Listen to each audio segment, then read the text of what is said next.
Order! Order! Dan, it's John Bercow here, former Speaker of the House of Commons. At the request of Lee, Don, Chad, Luke and the rest of the lads, I'm recording this cameo to congratulate you on and to wish you, man, all the best in the celebration of your 32nd birthday, which I'm advised falls on the 12th of February. So, in that regard, I issue two orders. Enjoy yourself, indulge yourself, and be indulged. Secondly, you may think this is a contradiction of, but in fact it is merely a caveat to the first order. In enjoying yourself, indulging yourself, and being indulged, you must do so, Dan, in a manner moderate, reasonable, seemly, decorous, and above all, you must do so in a manner which, without fair exceptional qualification, is orderly. If you are partial to, if you have a predilection for alcoholic beverages, you may sup from the cup, sample the grape, or enjoy the amber nectar, but you must do so, Dan, with regard for your health, for your standing within your family, and for the esteem in which you either are or would wish to be held in the wider community. No act of moral turpitude brought about by overconsumption can conceivably be forgiven or even overlooked. Stick to the straight and narrow, man.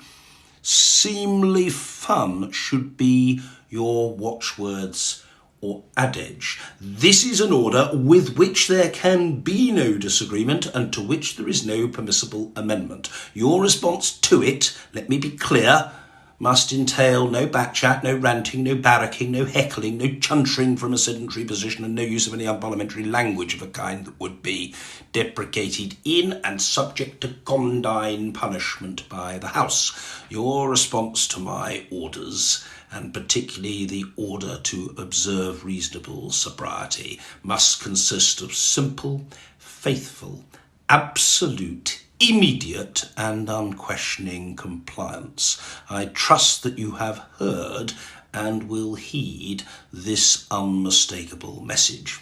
Now, I don't want to spook, discombobulate, unnerve or embarrass you in any way, Dan, but I am told that you love holding politicians accountable and you're described by your mates, the lads, as a trailblazer. Now, I don't know in what respect you're blazing a trail, in your use of language, in your imagination, or in the quality of your arguments, your humour, or your impersonations, but I have been told a bit. Disclosures have been made, the facts vouchsafed. Your favourite phrases, apparently, are "worse things have happened at sea." Well, that's an expression I use myself from time to time, and I've always liked it. "All's well that ends well," no doubt showing your deep versing in the works of William Shakespeare. "All's fair in love and war." Yes, I sometimes say all's fair in love, war, and politics. "On we march." I like that. That has a certain sort of purposeful quality to it. And I'm asked, are there any from me? Well, there are. First, order. I'm not debating with the honourable gentleman. I am issuing a ruling. Order. I don't give a flying flamingo whether the honourable gentleman agrees with my view. I have told him what the situation is, and that's the end of it.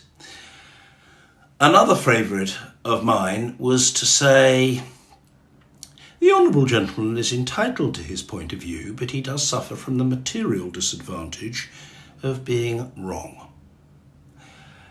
Beyond that, what else? Well, I like the expression, "these are tales told to the Marines," which is an old expression that basically means these are bogus stories, these are false yarns, these are not truisms, these are falsehoods. So those are some of my preferred expressions.